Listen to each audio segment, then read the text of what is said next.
हम्म। तो कल जो लास्ट क्लास ली थी ना, परसों, उसमें वो लास्ट में जाके और वो ऑटोमेटिकली बंद हो जाता है, ये क्या नाम है। तो वो फॉर्म फैक्टर और पीक फैक्टर रह गया था। तो now we discuss form factor and peak factor first. तो फॉर्म फैक्टर क्या होता है? फॉर्म फैक्टर होता है आरएमएस वैल्यू तथा एवरेज वैल्यू का अनुपात, फॉर्म फैक्टर कहलाता है। ठीक है। तो form factor equal to RMS value upon average value. लेकिन एक इंपॉर्टेंट चीज ये ध्यान रखने की है कि इसका मान अलग अलग वेव फॉर्म के लिए अलग अलग होता है। ठीक है। तो फॉर्म फैक्टर का मान अलग अलग के लिए अलग अलग होगा। ठीक है। सो हम जो केवल डिस्कस करेंगे वो केवल साइन वेव का डिस्कस करेंगे, because only sine wave is your course. ठीक है। तो साइन वेव के लिए हमने परसों निकाल ली थी RMS value equal to 0.707 into maximum value. अब मैक्सिमम वैल्यू वोल्टेज भी हो सकता है, करंट भी हो सकता है, मीन वीएम भी हो सकता है और आईएम भी हो सकता है। तो आरएमएस वैल्यू साइन वेव के लिए 0.707 इंटू मैक्सिमम वैल्यू। इसी प्रकार से एवरेज वैल्यू निकाली थी औसत मान equal to 0.637 into maximum value. तो फॉर्म फैक्टर इक्वल टू क्या हो जाएगा? फॉर्म फैक्टर बराबर हो जाएगा point 0.707 into maximum value. VM भी हो सकता है, आईएम भी हो सकता है, upon 0.637 into maximum value. VM भी हो सकता है और आईएम भी हो सकता है। वीएम होगा तो दोनों में वीएम होगा, आईएम होगा तो दोनों में आईएम होगा। ठीक है। तो ये मैक्सिमम वैल्यू दोनों के आपस में एक दूसरे से कैंसिल हो जाएंगी। ठीक है। ये कैंसिल होगी, मैक्सिमम वैल्यू दोनों के आपस में कट गया। ठीक है। तो केवल क्या बचा? केवल आपके बचा, ये बचा बस आप 0.707 डिवाइडेड बाई 0.637। इसको सोल्व करेंगे तो ये आता है 1.11। ठीक है। सो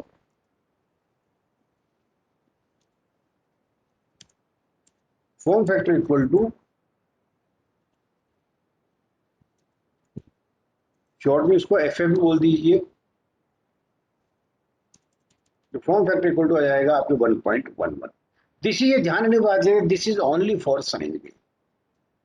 हर वेव फॉर्म का फॉर्म फैक्टर का मान अलग अलग होगा। अपने केस में इस फॉर्म फैक्टर का मान कितना आएगा? अपने केस में एसी केस के अंदर फॉर्म फैक्टर का मान आएगा 1.1। आगे समझ में ये? ठीक है। इसी प्रकार से one more factor is there, जो कहलाता है पीक फैक्टर या क्रीज फैक्टर भी इसको बोलते हैं। तो ये क्या फैक्टर है? पीक फैक्टर अधिकतम मान तथा आरएमएस वैल्यू का मान पीक फैक्टर कहलाता है। अधिकतम मान तथा आरएमएस वैल्यू का अनुपात, ये होगा, अनुपात आएगा यहाँ पर। दिस इज रेशियो या अनुपात।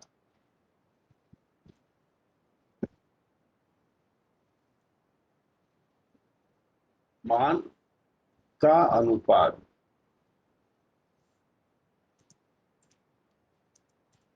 मान का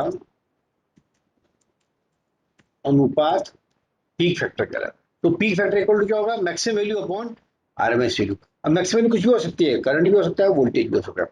तो साइन वेव के लिए पीक फैक्टर क्या हो जाएगा? Maximum value upon RMS value कितनी होती है?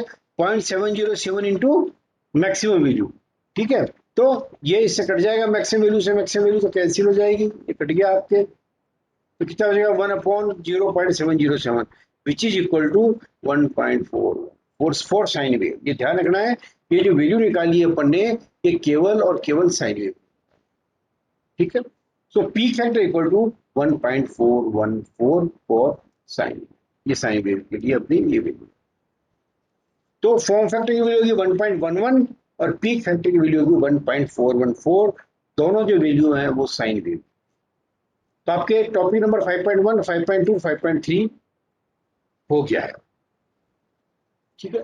अब हम डिस्कस करेंगे एसी सर्किट्स के अंदर कि, अब देखिए हमारे एसी सर्किट्स के अंदर तीन एलिमेंट्स हैं, रेजिस्टेंस, इंडक्टेंस एंड कैपेसिटेंस। पूरी इलेक्ट्रिकल इंजीनियरिंग के तीन प्रिंसिपल एलिमेंट है, R, L and C, resistance, inductance and capacitance. तो देखिए, जब आपको डीसी सर्किट मैंने करवाया था ना, थ्योरम भी करवाई थी, केवीएल कैसे भी करवाया था, उसमें केवल और केवल रेजिस्टेंस दिए, ओके। लेकिन जब हम एसी सर्किट्स पे आते हैं, रेजोनेंस जब करवाया था, उसमें देखा था मैंने, आर भी था, एल भी था, सी भी था। तो आर, एल और सी का रेजिस्टेंस, इंडक्टेंस और कैपेसिटेंस का एसी सर्किट्स के ऊपर इनका क्या क्या बिहेवियर है, कैसे इनकी वेवफॉर्म चलती है, कैसे इनका फेजर डायग्राम होता है, क्या इसमें नेटरम आती हैं, ये सारा सारा डिस्कस करें। तो पहले इंडिविजुअल आर का होगा, फिर इंडिविजुअल एल का होगा, फिर इंडिविजुअल सी का होगा, और फिर हम सीरीज सर्किट डिस्कस करेंगे with the combination of R L, R C and R L C. ठीक है, तो ये बिहेवियर ऑफ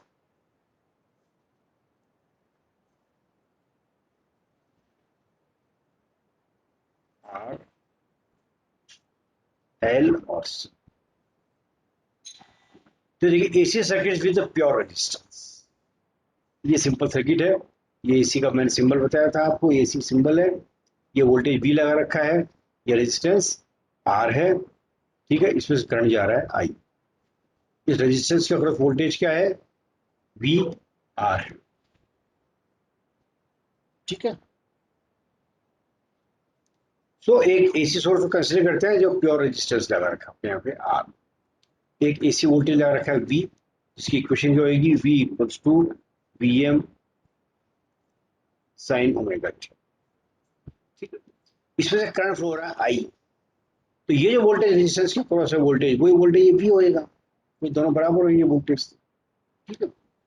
तो रेजिस्टेंस के अक्रॉस जो वी आर है वो सप्लाई वोल्टेज वी के बराबर होगा, वो सारा ड्रॉप यही हो। तो ओम्स लॉ से क्या हो जाएगा, we can write the following relation, I equal to V by R. Ohm के नियम से क्या होगा, I equal to V by R, और वी क्या है, वी है V M sine omega T, तो लिखिए V M sine omega T upon R. तो वी अपॉन आर को नाम मैंने दे दिया कैप आई एम, क्या नाम दे दिया, आई। तो आई इक्वल टू हो गया आई एम साइन ओमेगा, ठीक है।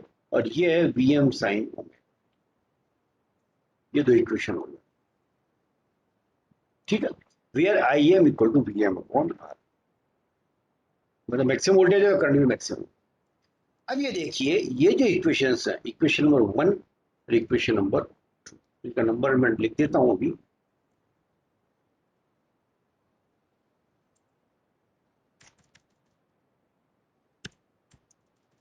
This is equation number 1 and this is equation number, this equation number 2। तो हम ये देखते हैं कि इक्वेशन नंबर 1 और 2 से यहाँ पे साइन ओमेगा टी है, यहाँ पे भी साइन ओमेगा टी है। इसका मतलब ये क्या हुआ कि वोल्टेज और करंट का जो वेव फॉर्म है वो बिल्कुल साथ साथ चलेगी, क्योंकि दोनों के बीच में कोई भी ओमेगा टी में कोई अंतर नहीं है। तो प्योर रेजिस्टेंस के अंदर ये कंक्लूजन निकालते हैं कि वोल्टेज और जो करंट है वो दोनों के दोनों एक ही फेज में चलते हैं। एक फेज का मतलब ये है कि उनका जो वेव फॉर्म वो बिल्कुल साथ साथ चलेगी, ठीक है। इसको यदि डायग्राम पे देखें तो डायग्राम पे ये होगा।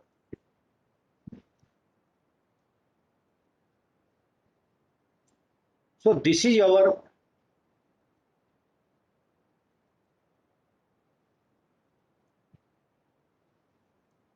phasor diagram।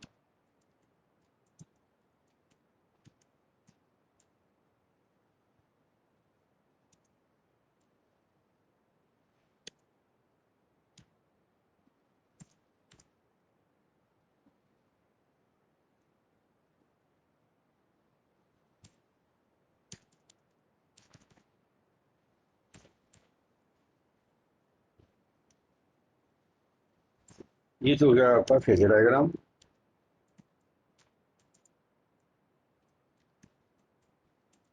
और ये आपका हो गया वेव फॉर्म।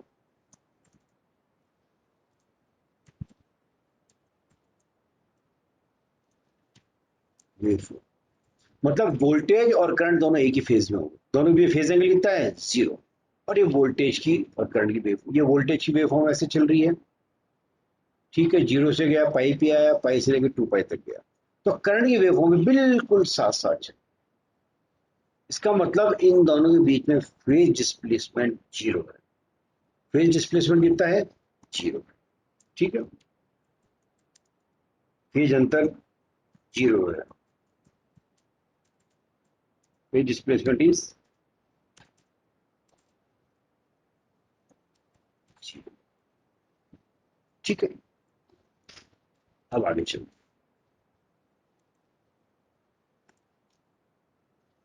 अब हम देखेंगे AC circuits with pure inductor.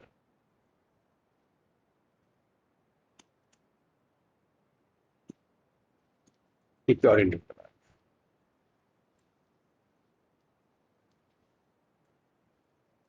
AC circuits with pure inductance, ये वही सेम चीज है, वो का वो सर्किट है, केवल रेजिस्टेंस की बजाय हमने क्या लगा दिया? इंडक्टेंस लगा दिया, ठीक है।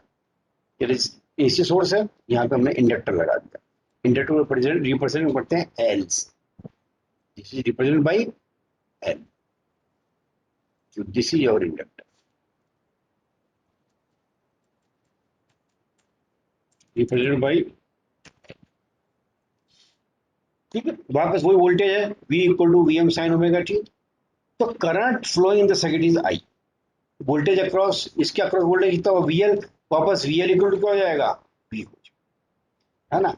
लेकिन इसमें करंट कैसे निकालें? करंट कैसे निकलेगा इसके अंदर?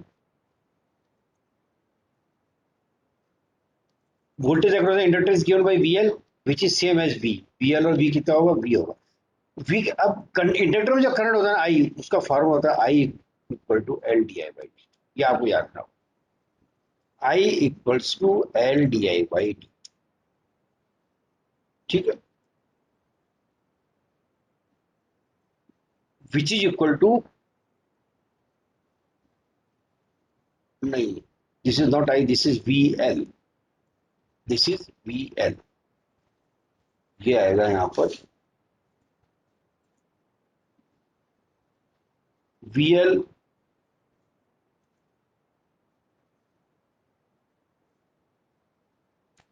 We L equal to capital L, V L equal to capital L D I by D T, मतलब इंडक्टर का वोल्टेज क्या होगा? L D I by D T, ये पहले ही पढ़ा हुआ है, ठीक है।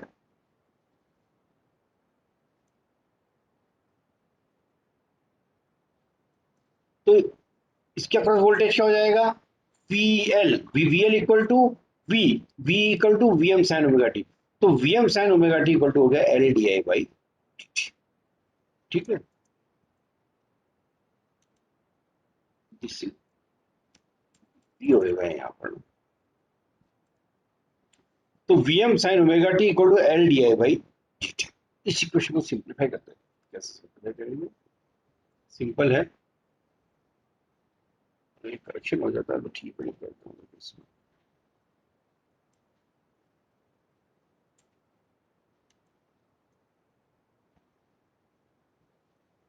मैं यही कर देता हूँ, ज्यादा बेटर रहेगा।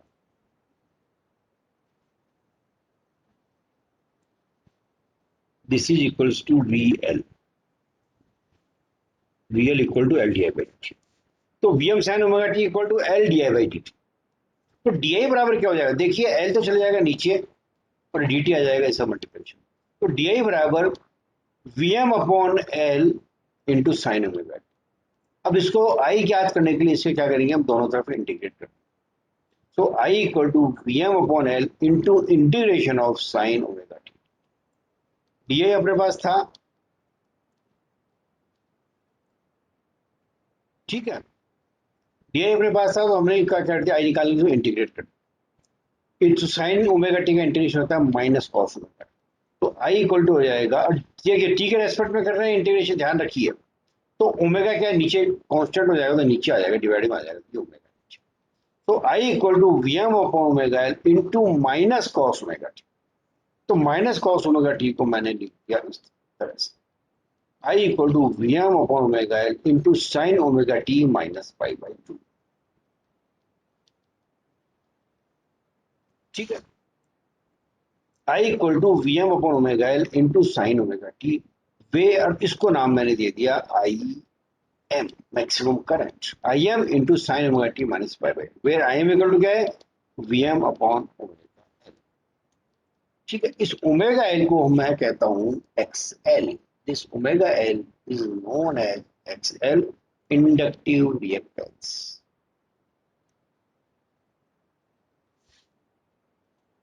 Omega L equal to inductive reactance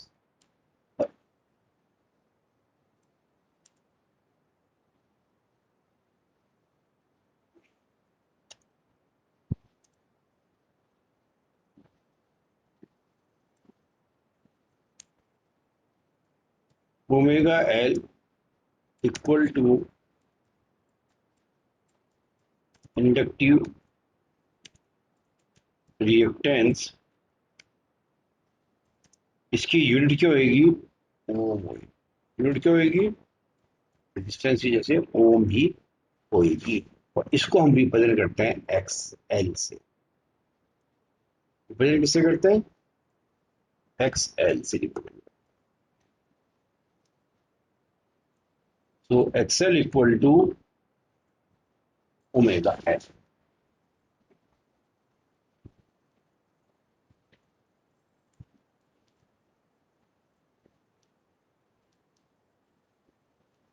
x L equal to omega L. अब देखिए इस इक्वेशन को देखिए, एक तो सीटी इक्वेशन और सीटी इक्वेशन।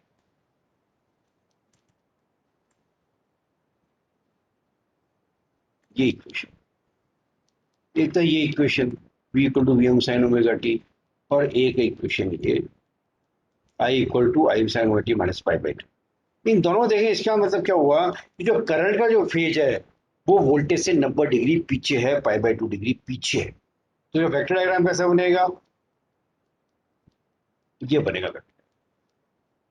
ये तो v है और ये 90 डिग्री पीछे होगा, क्योंकि देखिए जो क्लॉकवाइज वेक्टर होंगे ना वो होंगे पीछे, लैगिंग वेक्टर्स कहलाते हैं। वो वेक्टर क्या कहलाएंगे, लैगिंग वेक्टर्स कहलाएंगे। ये क्लॉकवाइज होगा, ये क्लॉकवाइज। ठीक है, साथ साथ इसी वेवफॉर्म देख लीजिए, करंट वोल्टेज वेवफॉर्म जीरो से चालू हुआ, ये वी पे मैक्सिमम पे पहुंचा, फिर ये जीरो पे आया, फिर ये नेगेटिव मैक्सिमम पहुंचा, और ये टू पाई पहुंचा। करंट का वेक्टर देखिए, ये 90 डिग्री है, ये कितना है, पाई बाई टू। यहां से चालू होगा, अगर इसे पूरी वेव बनाएंगे तो यहां से चालू, और ये वैल्यू कितनी होगी आपके, this value is pi by to, मतलब 90 डिग्री करंट पीछे चल रहा है, पाई बाई। ठीक है, तो ये ध्यान रखिए, इंडक्टर के अंदर, प्योर इंडक्टर के अंदर करंट हमेशा वोल्टेज से 90 डिग्री पीछे चलता है। पहली बात, वेव फॉर्म से देखिए तो फेजर डायग्राम हो गया, और ये वेव फॉर्म हो। ठीक है, so this is our phasor diagram, और ये आपकी होगी वेव फॉर्म। ठीक है, अब एक नया कॉन्सेप्ट मैंने हालांकि ऊपर थोड़ा सा बता दिया था, उसको डिटेल बताते हैं, inductive reactance. What is inductive reactance, क्या है ये आया। So inductive reactance XL is given by XL equal to 2 pi FL, या जिसको हम बोलते हैं ओमेगा एल। तो I M equal to V M upon X L, और in phasor form v equal to J omega L into I. तो देखिए जी आ गया ना यहाँ पर, इसका मतलब जो v का जो वेक्टर है वो i के वेक्टर से 90 डिग्री आगे होगा, या हम ये कह देंगे कि करंट का वेक्टर वोल्टेज से 90 डिग्री पीछे होगा। तो प्योर इंडक्टर के अंदर करंट हमेशा 90 डिग्री पीछे होता है, लैग करता है। लैगिंग लीडिंग के कॉन्सेप्ट में आरएलसी तीनों करा दूंगा, उस बात कराऊंगा।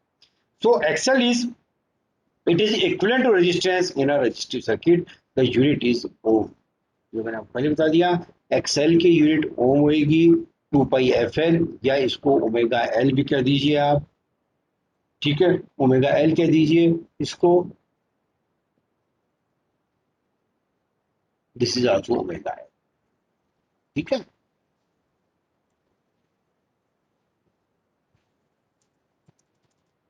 This is equal to omega, omega equal to 2 pi F, 2 into pi, 2 into pi into, ठीक है, 2 पाई एफ। समझ में आ गया ये? समझ में आ गया भैया थोड़ा बहुत? Yes sir. ठीक है, तो आज तक रहेंगे और कल मैं करूंगा कैपेसिटर और इन तीनों का कंपैरिजन, आर का, एल का और सी का। तो सी का सी के एक्सेल की तरह होता है, इसको पढ़ के आइए आप, तो आपके आगे की चीज बिल्कुल क्लियर समझ में आ जाएगी। देखिए बिल्कुल बेसिक फंडामेंटल इलेक्ट्रिकल इंजीनियरिंग के, तो इसको आप जो आज मैंने कराया है इसको आप पढ़ के नोट्स बना लीजिए, और उसको कल का जो हम करेंगे सी का बिहेवियर और फिर तीनों कंपेरिजन टेबल से मैं आपको एक्सप्लेन कर दूंगा। ठीक है ना? बंद करें क्लास? ओके।